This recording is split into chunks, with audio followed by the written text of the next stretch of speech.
The visual field is the spatial array of visual sensations available to observation in introspectionist psychological experiments.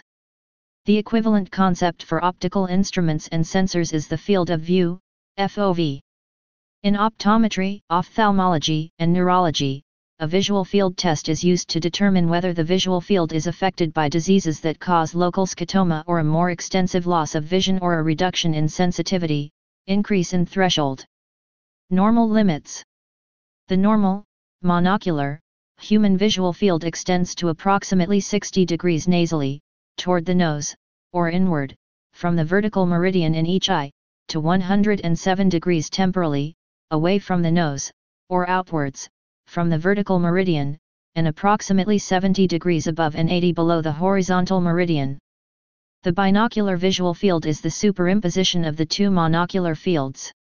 In the binocular field, the area left of the vertical meridian is referred to as the left visual field, which is temporally for the left, and nasally for the right eye. A corresponding definition holds for the right visual field. The four areas delimited by the vertical and horizontal meridian are referred to as upper/lower left/right quadrants.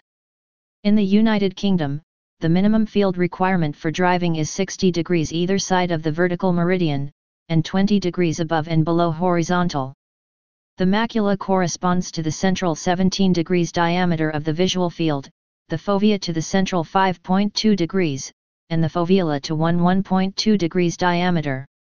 The nose is situated in the field of view of both eyes, but thanks to the precession capability of the brain, it is rarely noticed.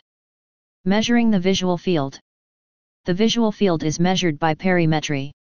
This may be kinetic, where spots of light are shown on the white interior of a half-sphere and slowly moved inwards until the observer sees them, or static, where the light spots are flashed at varying intensities at fixed locations in the sphere until detected by the subject. Commonly used perimeters are the automated Humphrey field analyzer, the Heidelberg edge perimeter, or the oculus. Another method is to use a campimeter, a small device with a flat screen designed to measure the central visual field. Light spot patterns testing the central 24 degrees or 30 degrees of the visual field are most commonly used. Most perimeters are also capable of testing up to 80 or 90 degrees. Another method is for the practitioner to hold up 1, 2, or 5 fingers in the 4 quadrants and center of a patient's visual field, with the other eye covered. If the patient is able to report the number of fingers properly as compared with the visual field of the practitioner, the normal result is recorded as full-to-finger counting, often abbreviated FTFC. The blind spot can also be assessed via holding a small object between the practitioner and the patient. By comparing when the object disappears for the practitioner, a subject's blind spot can be identified. There are many variants of this type of exam, e.g., wiggling fingers at visual periphery in the cardinal axes. Visual field loss.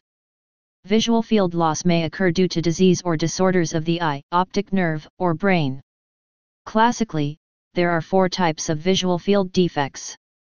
Altitudinal field defects, loss of vision above or below the horizontal associated with ocular abnormalities.